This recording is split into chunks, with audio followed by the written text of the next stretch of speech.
Hello there, and our series on the best subclasses in Dungeons & Dragons 5th edition continues as we guide you through the 3 best subclasses for Josh's all-time favorite class, the Ranger.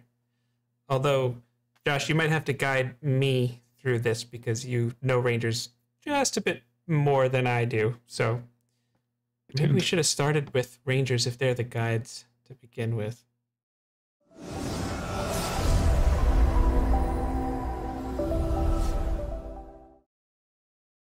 Rangers are a lot of fun. There's so many great options for them. I'm really excited to get into this. Before we actually go through the list, let's talk about how do we actually rate these classes? How do we choose our top 3? What are we comparing them against?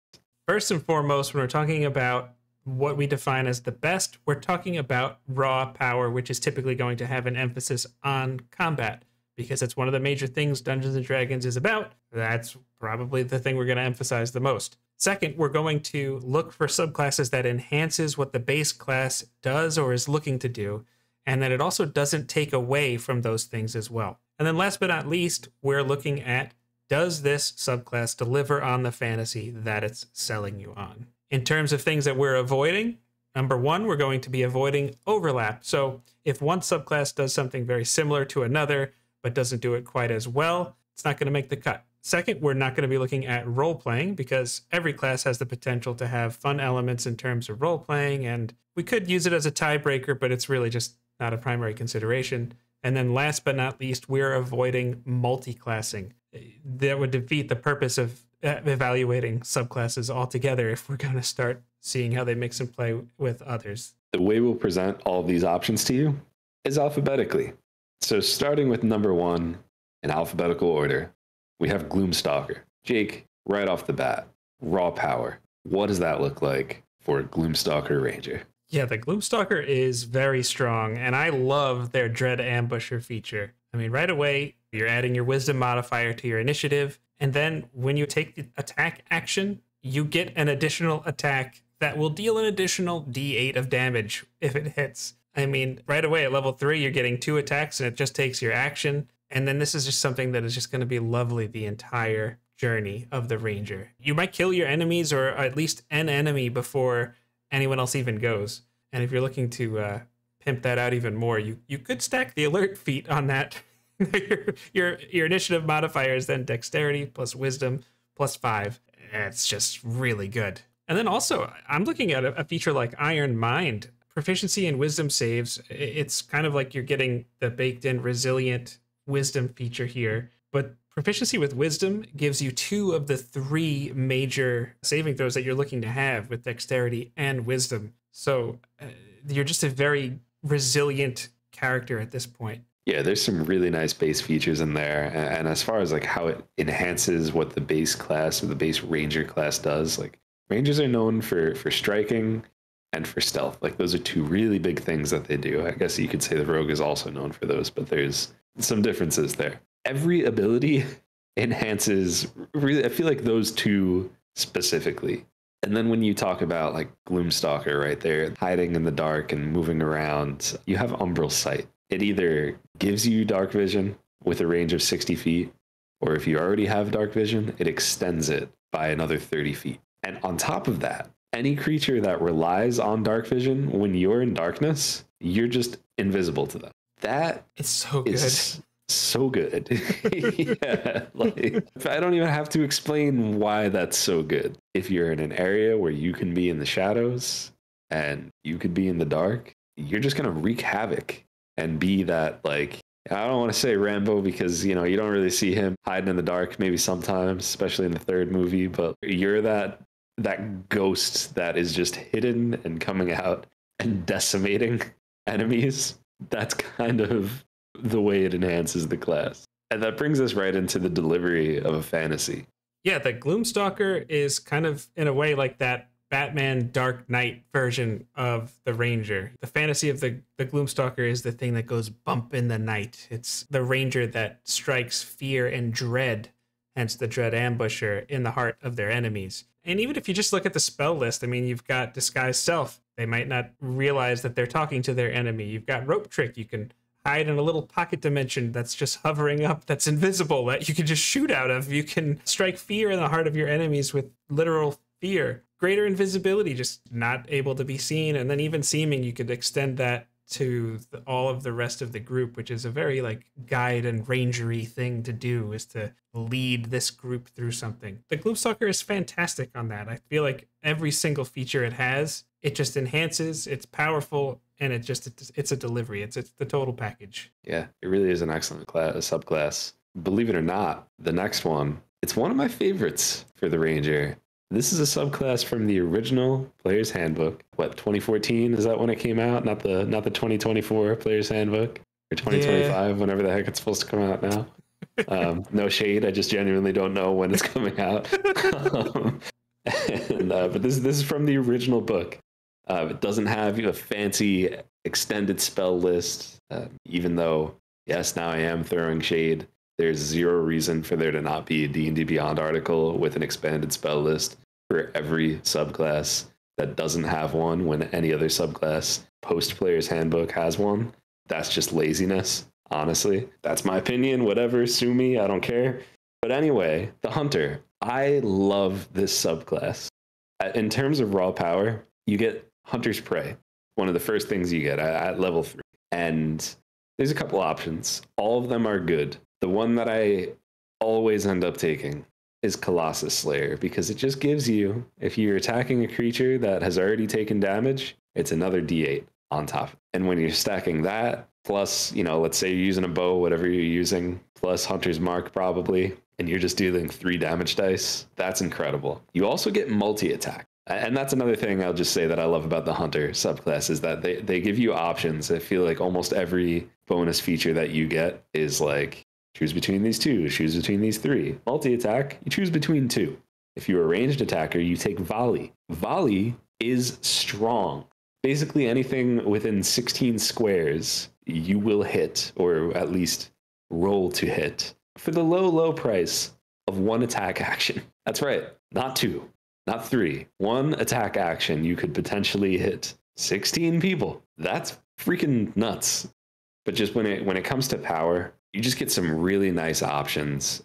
There's also some nice defensive options, but I feel like those are more in terms of what really enhances this subclass. What do you think about that, Jake? You just mentioned something that enhances what you're looking to do. I mean, the Ranger is looking to deal damage. That is one of their primary functions. And Escape the Horde, multi-attack defense, and Steel Will are the 3 options for defensive tactics. I think multi-attack defense is just clearly the best one.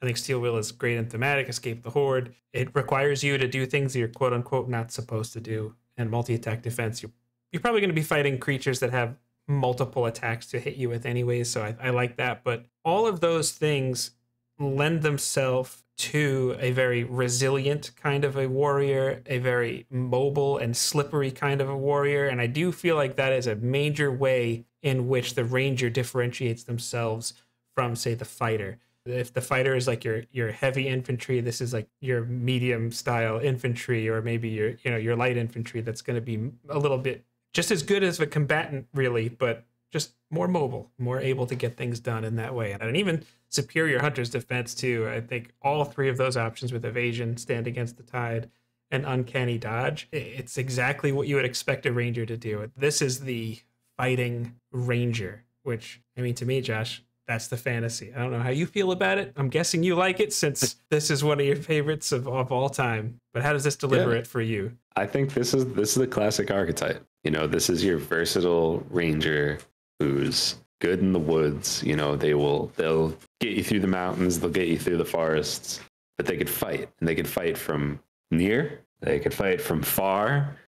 They could withstand bolt blows from their adversaries. Those defensive tactics and superior Hunter's Defense, even just thinking about it thematically, right? That Steel Will, which you might not choose, and that's okay, but you have advantage on checks against being frightened by enemies. Like, yeah, you're going to go up against that dragon, that legendary ancient dragon. And dragon sickness is not going to hurt you. You know, you're not going to be afraid of that dragon. You're going to go right in and you're going to do what needs to be done. And that's what I get out of this ranger. I think it absolutely delivers on the fantasy that it's selling. Next one's an interesting one. I think it's a lot of fun. What always comes to mind, I think for you and I both, even though that's not necessarily what it has to be, is bees. This is the Swarm Keeper. Yes. Tell us a little bit about the raw power of the Swarm Keeper. So the fantasy of bees all over you is not something that I normally looked into, but when we were putting our notes together, I was like, you know what? Josh brings up a great point. This sucker is strong. Gathered Swarm lets you once per turn just deal an extra d6 of piercing damage, or you could choose to force a saving throw to potentially move someone up to 15 feet away from you. Or you can move an extra 5 feet after making your attack. And in this series, we do talk about our action economy all the time, and specifically the movement video. These are all really strong. They're subtle, but they're strong because you could do it every single turn or round, your turn. Every time you attack, you have this at your disposal. And then this also does one of the things that, Josh, we have talked about so many times in this series. We love features that grow with you. And when you hit level 11 with Mighty Swarm, the damage goes up to a d8. You're talking about being able to knock people prone if you're able to push them away. And then also, if you're moved by your swarm, it gives you half cover until the start of your next turn, which makes you harder to hit. This is a really simple and well-designed feature that just sticks with you. And these kinds of things, I feel like people will overlook them often, but they're just so good and so baked into the fabric of the game. Swarm Keeper's got raw power crawling all over it. Yeah. It sure does. And speaking of raw power swarming all over it, Swarming Dispersal, it's a ability you get later on. It's kind of incredible. You can choose basically to use this a number of times equal to your proficiency bonus, so up to 6 times at some point. You'll get resistance to damage, and it teleports you. That's just kind of awesome. And like, I don't know what I'm envisioning. You know, I struggled with this when we were writing on this, because I see like you make an attack and it's just that you have like almost like armor of whatever it is, whether it's birds or bees or whatever, and it doesn't make it through that. And that I don't know. There's a visual there somewhere that I know I'm drawing on. I don't know what it is. I really like that they actually, in the Gathered Swarm and the fabric of it, it's that they're nature spirits. So I kind of think that they can kind of form together and like do things to kind of do some of the more spectacular things mechanically that you're seeing. So that's kind of, when I was reading this, I was like, dang, this is a really cool subclass. Yeah. You know, I do have a visual, actually. It's not bugs or bees or anything like that. We're going to put it on screen. This is it on screen. If you've seen Avatar: The Last Airbender, you know what this is from. It's easier than me explaining it. So we've talked a lot about just the sheer strength of Swarm Keeper. How does it actually enhance the base class? Gathered Swarm, Mighty Swarm, Jake told you a little bit about those. It's very normal for there to be a feature in the subclass for the Ranger that gives you extra damage. What's not as typical is something that gives you those bonuses. This is turning you from just a striker to a battlefield controller, and that's without even talking about your spell list. And the Swarmkeeper spell list is exceptionally useful. Just to name a few, we got Fairy Fire, Mage Hand, you get a cantrip, Web. Let's name more than a few. Gaseous Form, Arcane Eye, and Insect Plague. All of those fit with the theme, and they all just make you a better ranger. So I really like this subclass. But does this subclass deliver on the fantasy? Is that fantasy even a thing? Well, first off, on the Mage Hand, I kind of imagine all of these insects or whatever you have forming into an actual hand and be like, I'm gonna get you. Pick something up. But yeah, I mean, it's kind of interesting. I think you said this in our fighter video about the Echo Knight. Like, you might not be thinking of it before you read it, but when you read it, you're like, ooh, actually, I think I am sold on this. Because if you're imagining this like hero or even a villain that is going to have like a swarm of bees or insects or bees, insects, I think they are, right? Yeah. But you got like birds or pixies or whatever you have to like enhance their natural abilities. You know, you want to attack stronger. You want to use your swarm to get like a slow flying speed, but you have a flying speed that you can just fly at level 7. I mean, you're going to be able to negate incoming attacks and kind of poof into a be spirit cloud or whatever and teleport around the battlefield. Yeah, I think I'm sold, Josh. I think this is a fun one. I don't know. I slept on this until we did this video, and I'm into it. I got to play Swarm Keeper once. The video I think it's on our channel. It is actually. It's the only stream we've done so far. Oh, that's funny. Yeah, it was the charity one shot we did. That's a fun story. But yeah, we did a charity stream for St. Jude with a bunch of other creators, and I got to play a Swarm Keeper, and I was like, this is fun. I didn't even use Hunter's Mark. I used Web. And probably something else. I don't remember what else I used. So now that we've gone through our list, we have our 3. We can talk about the rankings. We can talk about the awards. And this is the part of the show where I always forget the proper time to mention our honorable mentions. So I'm just going to do it. I really, really love the Horizon one.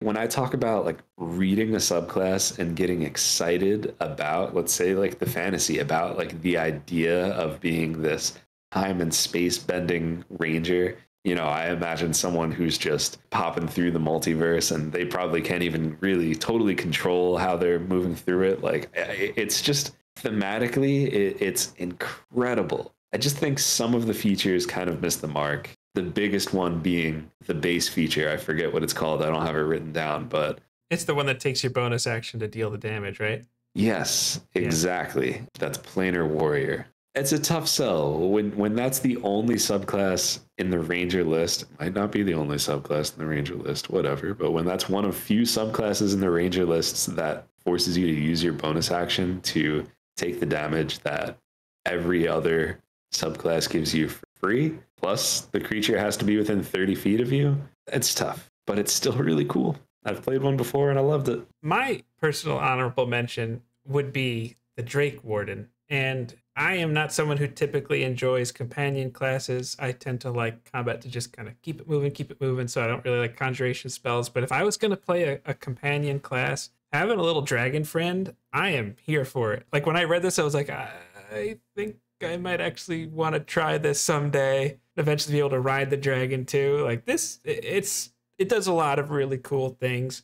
So that would have been my favorite for an honorable mention. And I think that's a great call. Which brings us to the list, right? That's what you came here to see. You want to know, what's our top 3? What's the ranking? Number 3 is going to be Hunter. I love Hunter. I think that it sets the precedent for what all of the other good subclasses look like. They follow a mold that really the Hunter, I think, created. But come on, power creep is real, and just some of the newer stuff is just stronger, and that's just how it is. Yeah, for me, the Hunter's the most classic choice, and I kind of surprised myself when I was reading it. But at number 2, we put Swarm Keeper, and I just feel like everything it does is baked into some of the most basic and foundational things that you want to do as a ranger. I'll just use the phrase, it just has so much uptime. Like everything you're doing is just a little bit better when you're a Swarm Keeper, on top of just some really cool magic spells that I think add, like you said before, control elements that are just not normally present. Which obviously lets number 1 be the Dread Gloomstalker Ranger, which I think you said it quite well. The power creep is there. Yeah. And a lot of times their enemies are just, they're dead before they even know what hit them. It's an extra attack. It's a subclass that gives you another attack. And that's big. That's a big deal, people. That's big time. But these are our top 3, along with 2 honorable mentions. Do you have a favorite Ranger subclass? Even if you don't have a favorite, do you have one that you've played as? Let us know. Tell us a story about your Ranger story. We want to hear it. So drop a comment below about your favorite subclass story as a Ranger. And we will see you on the next time.